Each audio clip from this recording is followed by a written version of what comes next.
Warning: our YouTube channel and its videos may contain scenes, language, and content that may not be appropriate for all audiences.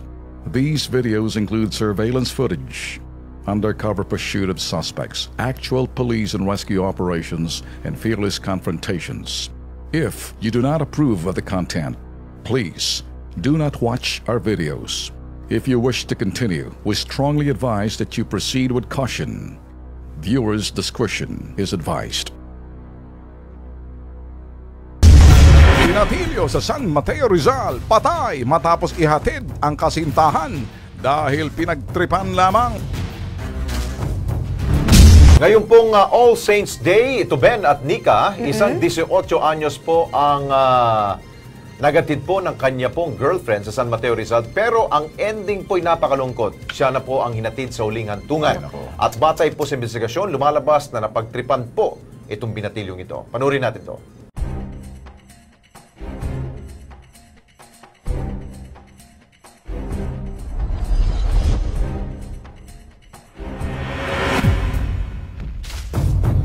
Dagmo alas 10 ng gabi, ika-22 ng Oktubre, taong kasulukuyan.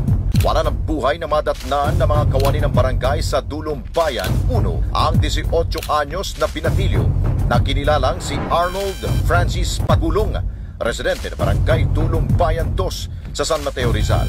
Ayon sa findings sa isinagawang post-mortem examination sa katawan ni Arnold, cerebral contusion at intracerebral hematoma ang naging sanhi ng pagkamatay ng biktima. Matindi ang naging tama sa ulo na nagresulta sa internal hemorrhage, sanhi ng ilang beses na pagkakahampas ito ng matigas sa bagay. Ito ang naging mitsa ng buhay ng biktima. Ayon sa investigador na naturang kaso na si PO2 King Contreras ng San Mateo PNP, sa sigawan nilang follow-up investigation, natukoy na isang witness ang pagkakakilanlan ng suspect sa pagpatay sa binata.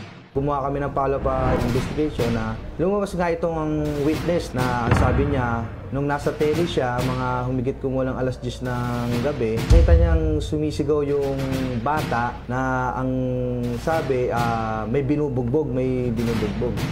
Nakita niya nga itong si alias Ulupong na binubugbog at sinusuntok sa mukha yung biktima at sinisigaw pa nung isang babae doon na inaawat si Ulupong na tama na yan, Ulupong, tama na yan.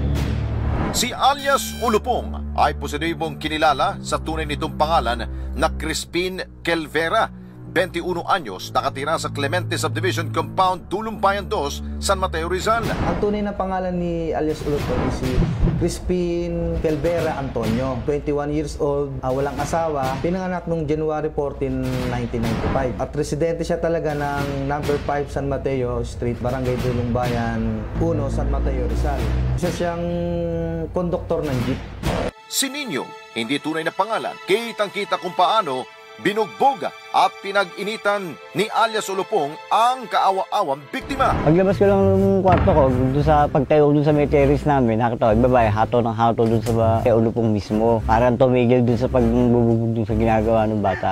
Nakita ko, ang ganun ni Ulupong. Ngayon, nung maawat na, wala nang parang di na gumagalaw yung buhay ng bata. Parang lambot na rin siya. Ayun. Sabi po ng iba, kaya daw nagkaganon yun, ano daw muna, yung napilipit daw muna ang liig, tapos nakatakbo ng sandali yung bata, inabot pa ulit ni Ulupong. Kaya yung sinusuntok na yung ganun na inabutan ko nga, yung tumatama nga yung mukha niya dun sa simiento. Marin din niyang pinabulaanan ang mga espekulasyon ng taong bayan na ang biktimang si Arnold ang nagsimula ng away. Kaya sa gitna pa, kaya binuhat nila papunta sa tabi mismo ng sasakyan. Kaya hindi totoong sinasabi nila na ano yung bata, yung pinuntok doon muna si Ulupong, kaya doon niya ginantihan ang suntok ng ganun din. Pero nauna pa na nakipala si Ulupong talaga antimano.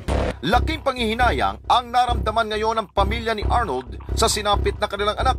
Ayon kay Francisca Pagulong, ina ni Arnold, hinatid lamang daw ng kanyang anak ang girlfriend nito kaya napunta sa Bayan 1 si Arnold. Nung po pinahatid po namin yung syota niya, kasi po para hindi po siya masyadong malasing, yatid niya muna yung syota niya. Pagkahatid po ng syota niya, yun na po, nabalitaan na po namin ganun. Ang pagatid na ito ni Arnold, hindi raw inakala ng kanyang pamilya na ito na magiging mitsa ng kanyang buhay. Pangarap pa naman daw sana ng kanyang anak na mapaaral ang mga nakababatang kapatid nito. Pangarap po niya sa mapaaral niya po yung dalawa niyang kapatid, mapatapos din po niya. Inanon din po yung mga kapatid niya para mapagbago kasi po yung mga kapatid niya, dalawa lang po yung nag-aaral. Bago raw nangyaring pagpatay, masaya pa nila nakasama ang biktimang si Arnold. Nung pong hapon na, ano lang po siya, basta po, pabalik-balik lang po siya sa ano na yun, na compound na yun. Nung po dumating ang papa niya, nakipag-banding po siyang, yun po. Tapos po nagpa-selfie-selfie po siya sa amin. Sa kasulkuyan, malaya pa rin nakakagala ang sospek na si Ulupong. Kaya sigaw ng pamilya ni Arnold ang agarang pag-aresto sa sospek. Gusto ko po magkaroon ng katarungan yung pagkamatay ng anak ko. Yun lang po ang gusto ko. Mapakulong siya. Para kahit paano po, magkaroon ng hustisya yung pagkamatay ng anak ko. Yun lang po. Kasi wala naman pong kasalanan yung anak ko. Bakit po ginanyan niya? Ang anak ko po, di naman po basagulero. Kumbaga po, marami siyang kaibigan na nakakasama. Sinasabihan naman po kami, mabait naman daw po yung anak ko. Bakit po siya ang napagtripan na patayin na ganun? Walang patid din ang mga isinasagawang follow-up operations sa San Mateo Police upang mahanap ang sospek. Para naman daw sa ikatatahimik ng lahat, merong mensahe si Mrs. Francisca sa sospek na si alias Ulupong. Kung napapanood niya ako ngayon, sumuko na po siya para kahit papaano mahibsan na sa sama ng loob namin. Ang sakit ng ginawaan niya sa akin eh. Yun lang po ang gusto ko, sumuko na siya para po kahit papaano mawala man po yung anak ko sa amin, masaya na siya.